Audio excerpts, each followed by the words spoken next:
तो वेक्टर को कैसे रिप्रेजेंट किया जाता है? यस, तो रिप्रेजेंट किया जाता है, हम एरो से रिप्रेजेंट करते हैं वेक्टर को। एक एरो इंडिकेट किया मैंने कि चलो ये पॉइंट O है और ये पॉइंट A है, और O से स्टार्ट किया और A तक गए। ये जो एरो है that is the representation of vector, जहां पर ये जो O है that is the tail of this arrow और दिस इज A's हेड।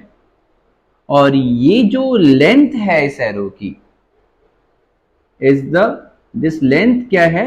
ये magnitude of vector. This length क्या मेजर करेगा? This measure the magnitude.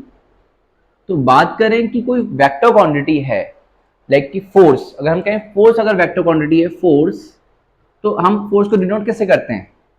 F से करते हैं। तो अब वेक्टर है तो इसलिए मैं यहाँ पे एरो बना दूंगा, या डार्क बोल्ड लेटर से हम रिप्रेजेंट करेंगे, लेकिन हम मोस्टली यही यूज करेंगे कि कोई फिजिकल क्वांटिटी अगर वेक्टर क्वांटिटी है तो उस पर एरो इंडिकेट कर दिया, लाइक वेलोसिटी वेक्टर। तो जो वेलोसिटी है वो v से डिनोट करेंगे, तो ये v वेक्टर। इनिशियल वेलोसिटी तो u vector. Acceleration, yes acceleration जो है दैट इज a वेक्टर। तो वेक्टर कैसे रिप्रेजेंट करेंगे? यस, एरो इंडिकेट कर देंगे। यस, जैसे f के ऊपर एरो है, v के ऊपर एरो है, a के ऊपर, दैट मींस इस तरीके से वेक्टर को रिप्रेजेंट किया जाएगा। तो ये जो OA एक वेक्टर है जिसकी लेंथ मैग्नीट्यूड है, और ये जो आपको यस हेड बताएगा डायरेक्शन। तो जैसा कि मैंने आपको बताया कि वेक्टर जो है वो मैग्नीट्यूड एंड डायरेक्शन से होता है, और आगे हम देखेंगे उसमें वेक्टर्स लॉज भी वो ओबे करेगा। ठीक है, तो पहले हम मैग्नीट्यूड एंड डायरेक्शन के टर्म में लिखते हैं वेक्टर को, यानी कोई फिजिकल क्वांटिटी, यस लेट की कोई ए वेक्टर है, इट इज कोई फिजिकल क्वांटिटी ए है और वो वेक्टर मैंने एरो इंडिकेट कर दिया। तो जो वेक्टर होता है वो मैग्नीट्यूड के साथ डायरेक्शन भी लिखते हैं हम, तो ये वेक्टर है। अब मैग्नीट्यूड ऑफ वेक्टर क्या होता है? यानी जो एरो अगर इंडिकेट किया तो उसकी लेंथ। तो मैग्नीट्यूड ऑफ वेक्टर को हम इस तरीके से रिप्रेजेंट करते हैं, दो लाइन बनाया, ए वेक्टर का मैग्नीट्यूड, ये दो लाइन बता रहा है मॉडुलस, यानी मैग्नीट्यूड होता है, यानी ए वेक्टर का मैग्नीट्यूड। और डायरेक्शन क्या होगा? इसके लिए क्या यूज करेंगे? तो इसके लिए हम कंसेप्ट पढ़ेंगे यूनिट वेक्टर्स का। तो क्या होता है यूनिट वेक्टर? तो स्टार्ट यहीं से कर देते हैं सो दैट कि इजी हो जाएगा। कि इसके लिए हम यूज करते हैं कुछ स्पेशल, लाइक ये वेक्टर है तो ये जो दो लाइन बनाया मॉडुलस यानी मैग्नीट्यूड ऑफ ए वेक्टर, तो जो डायरेक्शन है ऑफ ए वेक्टर उसके लिए ये ए कैप। तो ये क्या है? यस, ये डायरेक्शन को रिप्रेजेंट कर रहा है, और ये डायरेक्शन का मतलब यहाँ पर यूनिट वेक्टर से है, और यही समझ लेते हैं तो हमें थोड़ा और अच्छे समझ आएगा कि रिप्रेजेंट कैसे किया जाता है वेक्टर को। ठीक है, जहां पे हमें यूनिट वेक्टर समझने के बाद क्लियर हो जाएगा मोस्टली, क्योंकि इसी के टर्म में रिप्रेजेंट किया जाएगा आगे जाकर के। तो यूनिट वेक्टर क्या होता है? यूनिट वेक्टर वो वेक्टर होता है जिसका मैग्नीट्यूड 1 होता है। जैसे वेक्टर कैसे बनता है? मैग्नीट्यूड एंड डायरेक्शन से बनता है। तो यूनिट वेक्टर वो होता है जिसका मैग्नीट्यूड 1 होता है। यानी मैं कहूं कि जो अगर ए वेक्टर एक यूनिट वेक्टर है तो इसका जो मैग्नीट्यूड होगा अगर 1 है तो वो यूनिट वेक्टर है। तो unit means 1, vector whose magnitude is 1 means जिसका मैग्नीट्यूड 1 है, तो डायरेक्शन को रिप्रेजेंट करेगा, यानी कि this is represent the direction, यानी vector whose magnitude is 1, whose magnitude is 1 यानी यूनिट। ठीक है, only represent the direction, only represent direction. तो यानी डायरेक्शन के बिना तो वेक्टर कंप्लीट है नहीं।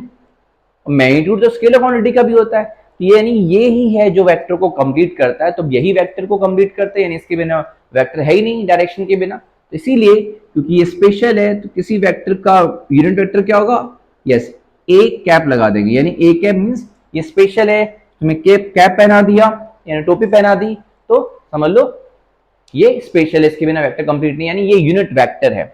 अब आपको थोड़ा और समझ आएगा कि रिप्रेजेंटेशन वेक्टर क्या है। तो हमें जैसे पता है कि वेक्टर जो है वो मैग्नीट्यूड एंड डायरेक्शन से बनता है। अब हमेशा ये लिखना है वेक्टर मैग्नीट्यूड एंड डायरेक्शन। अब आपको बता दो यूनिट वेक्टर जो है उसका कंसेप्ट क्यों पढ़ा, और आगे जो x axis y axis z axis के टर्म में हमें पढ़ना है, कोऑर्डिनेट ज्योमेट्री के टर्म में हमें लिखना पड़ेगा, कोऑर्डिनेट्स गिवन है उसको वेक्टर फॉर्म में लिखना पड़ेगा, तो उसमें हमें ये यूनिट वेक्टर बहुत हेल्प करेगा।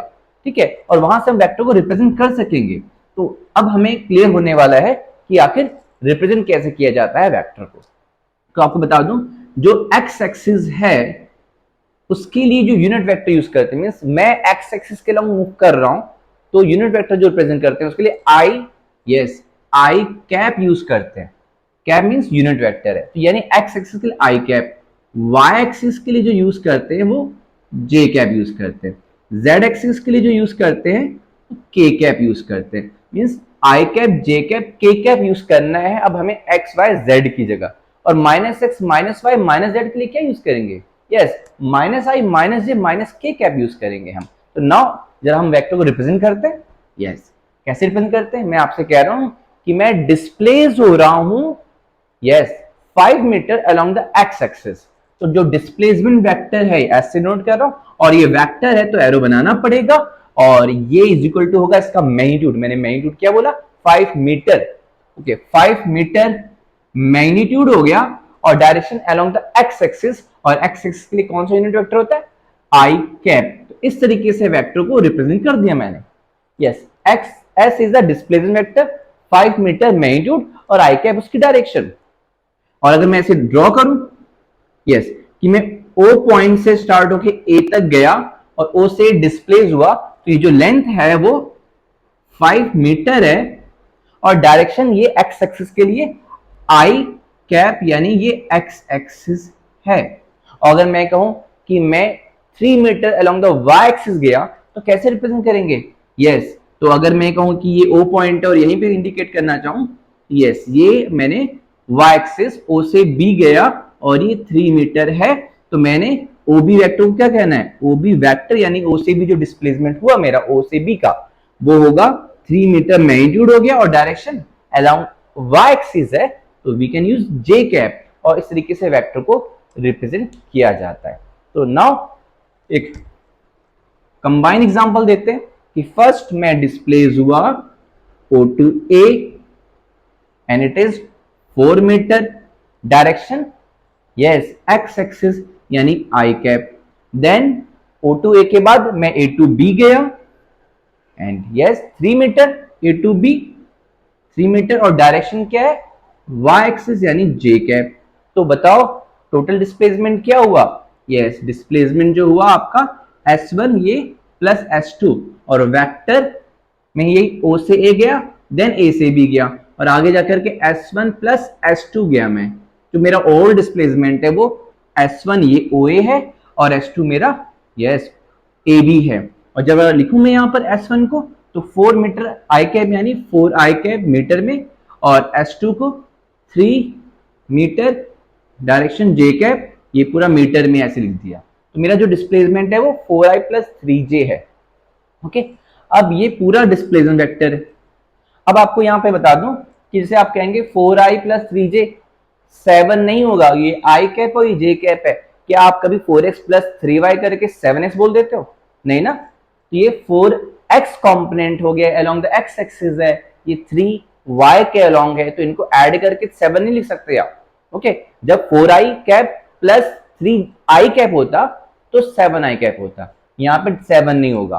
तो अगर आप मैं पाइथागोरस थ्योरम लगा दूं और मैं कहूं कि भाई O से B फाइंड कर लूं, मैं डिस्प्लेसमेंट ऐसे गया मैं डायरेक्ट जा सकता था, तो ये क्या होगा, इसका क्या मैग्नीट्यूड होगा, तो ये होगा 5 मीटर, ओके। और ये एंगल होगा कि ये एक्स एक्सिस से इतना एंगल बन रहा है, तो इस एस वेक्टर का जो मैग्नीट्यूड होगा वो 5 मीटर होगा, और डायरेक्शन ये है डायरेक्शन कि एक्स एक्सिस से इतना एंगल फॉर्म हो रहा है। अदरवाइज वेक्टर फॉर्म में ऐसे लिख दिया जाएगा, और आगे क्या करना है वो तो आपको मैं मैग्नीट्यूड ऑफ वेक्टर फाइंड करने में बताऊंगा कि किसी वेक्टर का मैग्नीट्यूड कैसे आता है।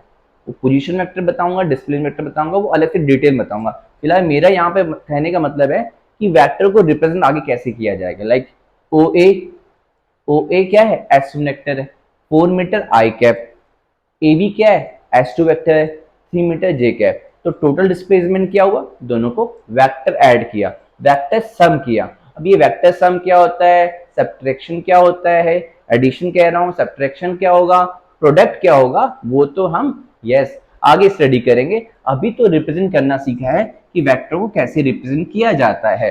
तो आपको अगेन कहूं, जरा फोर्स को रिप्रेजेंट करो, 10 न्यूटन फोर्स, और जो कि along yes Y axis act कर रहा है, तो आप ऐसे बनाएंगे F वेक्टर और मैग्नीट्यूड 10 न्यूटन है और direction yes direction J cap, ऐसे लिख सकते हैं 10 is a magnitude, newton is the SI unit और direction along the Y axis है तो जे कैप। इस तरीके से मैंने एक फोर्स वेक्टर को रिप्रेजेंट कर दिया कि फोर्स की direction yes along the Y axis है और वैल्यू कितनी है, ये 10 न्यूटन है। अच्छा मैं कहूं कि 5 न्यूटन को रिप्रेजेंट करना हो तो अगर ये 10 न्यूटन को रिप्रेजेंट कर रहा है तो ये आपका yes this one O2B represent करेगा वो फोर्स जो कि 5 न्यूटन है along the yes Y axis.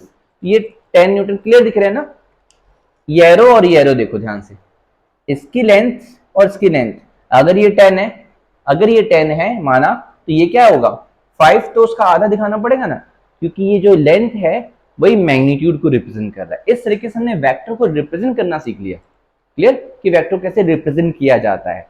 बाकी टाइप्स ऑफ वेक्टर हम स्टडी करेंगे तो उसमें हमें अभी क्लियर हो जाएगा कि कैसे हमें कंपेयर करना है, कितने टाइप्स ऑफ वेक्टर होते हैं। ओके तो टाइप्स ऑफ वेक्टर की मैं एक अलग ही वीडियो बनाऊंगा, तो उस टाइप्स ऑफ वेक्टर में थोड़ा डिटेल में जाएंगे और हमें और चीजें क्लियर होगी। ठीक है, थैंक यू।